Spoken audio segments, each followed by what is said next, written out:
We have to find this. तो ऐसा तो कोई फार्मूला नहीं है जो कि इसके लिए हमें पता हो, तो we will divide it by X cube.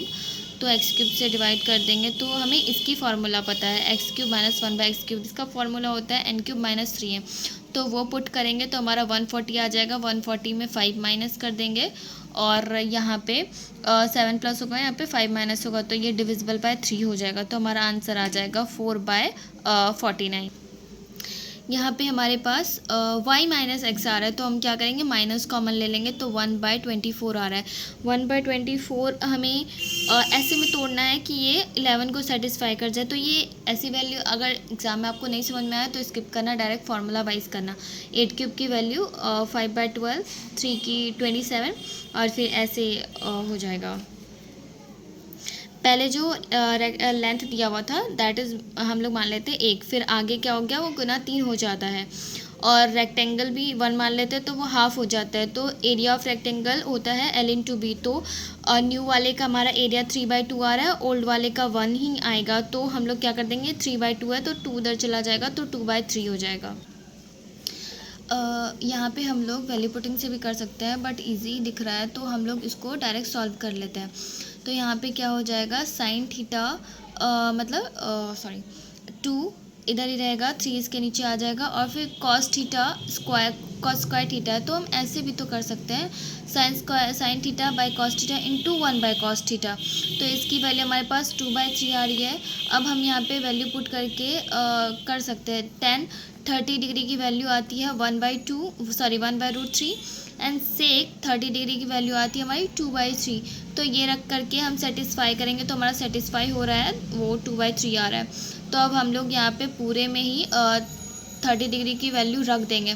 तो सेक 30 डिग्री की वैल्यू होती है 2/√3 और उसके बाद 30 डिग्री की वैल्यू आती है हमारी 1/√3। तो हमारा सेटिस्फाई हो रहा है, तो उसके बाद फिर हम सॉल्व कर देंगे। हमारा ये सर्कल दिया हुआ है फर्स्ट ऑफ ऑल, और फिर AD जो है डायमीटर दिया हुआ है एंड AC जो है वो कॉर्ड दिया हुआ है। और हमारे पास ये वाली जो है हमें दी हुई है, ये 30 डिग्री बना रही है। अब हमें कोई भी कॉर्ड से जो सेंटर पे एंगल बनाते हैं, सेंटर पे 30 डिग्री बना रहे हैं, तो वो किसी भी आर्क पे भी 30 डिग्री ही बनाएंगे। तो अगर यहाँ पे यहाँ पे ये 30 डिग्री बना रहे हैं तो यहाँ पे भी ये 30 डिग्री ही बनाएंगे। और फिर हमें क्वेश्चन में दिया भी हुआ है DOC, ये 60 डिग्री दिया हुआ है। तो हमें पता है कि exterior angle is equal to क्या हो जाता है, यहाँ पे 60 डिग्री है, ओके DOC, ओके देन ये भी हमारी 30 डिग्री है और फिर ये भी हमारी 30 डिग्री आ रही है। तो हमें पता है कि 30 डिग्री, तो यहाँ से OB बराबर क्या हो जाएगा, BC। तो ये हमारा 7 आ जाएगा। कहता है कि A ने 2 आर्टिकल बेचे, दोनों इतने का बेचा है। एक पे इसको 90% का गेन होता है और फिर दूसरे पे 11% का लॉस होता है। तो हमसे ओवरऑल गेन और फिर ओवरऑल लॉस पूछा है। हम इसका ये जो है हमें वैल्यू, ये हमें SP दी हुई है, तो SP क्या हो जाएगा, 100 इतना बाय 119 इंटू 100, और सेकेंड आर्टिकल पे इतना, और इसकी वैल्यू हमें 89 दी हुई है, हमें 100 की वैल्यू निकालें। यहाँ से हम 10591 कॉमन ले लेंगे, 100 भी कॉमन ले सकते हैं, अंदर बच जाएगा हमारा 119/89। यहाँ पे 89 प्लस 190 हमारा हो जाएगा 218। तो इससे हम लोग ये हमारा वैल्यू इतना आ जाएगा 20800 अगर हम लोग सॉल्व कर दें कट वगैरह करके। तो SP हमारा टोटल यहाँ पे इसको 2 टाइम्स कर देंगे तो SP हमारा आ रहा है 21182, और फिर CP हमारा ये इतना आ रहा है, दोनों का मिला करके। तो हमें कितने की प्रॉफिट हो रही है, 382 की प्रॉफिट हो रही है 20,800 पे। तो हमारी आंसर क्या हो जाएगा, 1.8%। किसी आर्टिकल को 176 पे बेच रहा है जब वो 12% का डिस्काउंट दिया। इसका मतलब क्या है, CP हमारे पास 100 है और SP 12% डिस्काउंट दिया तो 88 हो गया। तो इस 88 की वैल्यू हमारे पास क्वेश्चन में 176 है।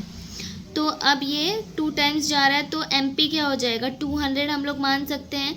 तो अब कोई प्रॉफिट ना दे करके हमारा जो सेलिंग प्राइस है ये 200 ही हो जाएगा। तो हमें CP निकालनी, ये 200 जो है हमारा, क्योंकि कोई प्रॉफिट नहीं दिया तो 100 और फिर 5, तो ये 5 की वैल्यू है और फिर हमें 4 की वैल्यू यानी कि CP निकालनी है। तो हमारा क्या हो जाएगा, 160 हो जाएगा। अगर इस टाइप का क्वेश्चन हो तो सबसे पहले हम लोग क्या करेंगे, लार्जेस्ट 5 डिजिट नंबर ले लेंगे, तो लास्ट में 99 लिख देंगे। फिर हम लोग डिवाइड दे चुके हैं, डिवाइड देने के बाद जितना रिमाइंडर आएगा उसको इतने में घटा देंगे, तो वो जो नंबर आ जाएगा वो हमारा नंबर आ जाएगा जो कि इनसे डिवाइड होगा। तो हमारा नंबर आ गया 24717। एक्स की वैल्यू क्या हो जाएगी हमारी 1 हो जाएगी और वाई की वैल्यू 7 हो जाएगी। तो 2 एंड 7 14 हो जाएगा, 8 1 जा 8, तो हमारी वैल्यू 6 आ जाएगी। This is our angle bisector theorem, जिसमें कि होता है A B by A C is equal to B E by C E. तो हमारे पास ए बी की वैल्यू दी हुई है, ए सी की वैल्यू दी हुई है 5/2 एंड ये पूरा हो जाएगा, तो इसको हम लोग x मान लेते हैं। तो 9 + x एंड बाय x, इसको सॉल्व कर देंगे, फिर हमारा आंसर आ जाएगा 6। ए बी जो है हमारे पास एक साइक्लिक क्वाड्रिलेटरल है और एंगल हमें दी हुई है ई सी डी की वैल्यू 35 दी हुई है। तो एक कॉर्ड से एक कॉर्ड है ए डी जो किसी भी माइनर सेक्टर है, फिर जहाँ पे भी, जैसे यहाँ पे ये कॉर्ड ए डी यहाँ पे 35 बना रहा है, तो ये कॉर्ड यहाँ पे भी 35 ही बनाएगा। तो हमें पता है यहाँ पे 35 और हमें निकालने को कह रहा है बी ए सी। तो हमें पता है sum of interior angle is equal to exterior angle. तो 138 is equal to 35 plus x हो जाएगा, तो हमारी एक्स की वैल्यू आ जाएगी 103। यहाँ हमें दिया हुआ है इसकी वैल्यू 48 एंड एक्स वाई की वैल्यू 2। हमें 64x³ प्लस y³ की वैल्यू निकालनी है। सबसे पहले हमें 16x² प्लस y² की वैल्यू दी हुई है 48। तो हम क्या करेंगे, पहले 4x प्लस y का होल स्क्वायर कर देंगे, तो हमारी यही तो आ जाएगा, ये तो इसी का स्क्वायर है। तो इसकी वैल्यू में 48 दी हुई है, प्लस यहाँ पे 4 है तो 2 × 4 8 हो जाएगा, प्लस एक्स वाई की वैल्यू में 2 दी हुई है, 2 8 जा 16, तो 48 प्लस 16 इज इक्वल टू 64। हमें 4xy की वैल्यू चाहिए, तो हम रूट कर देंगे, 8 आ जाएगा। फिर उसके बाद इसकी क्यूब की वैल्यू भी निकालनी है हमें। तो क्यूब का फॉर्मूला क्या होता है, दैट यहाँ पे दिया हुआ है a³ plus b³ plus 3ab and bracket में a प्लस b। तो इसकी वैल्यू 152 दी हुई है, यहाँ पे हमें सबकी वैल्यू पता है, इनकी वैल्यू हमारे पास दी हुई है, निकालनी है। बाकी हमें इन सब की वैल्यू दी हुई है, तो फिर हम पुट कर देंगे यहाँ पे 512। इनकी वैल्यू दी हुई हमारे पास 8 है एंड इनकी वैल्यू 4xy की वैल्यू भी दी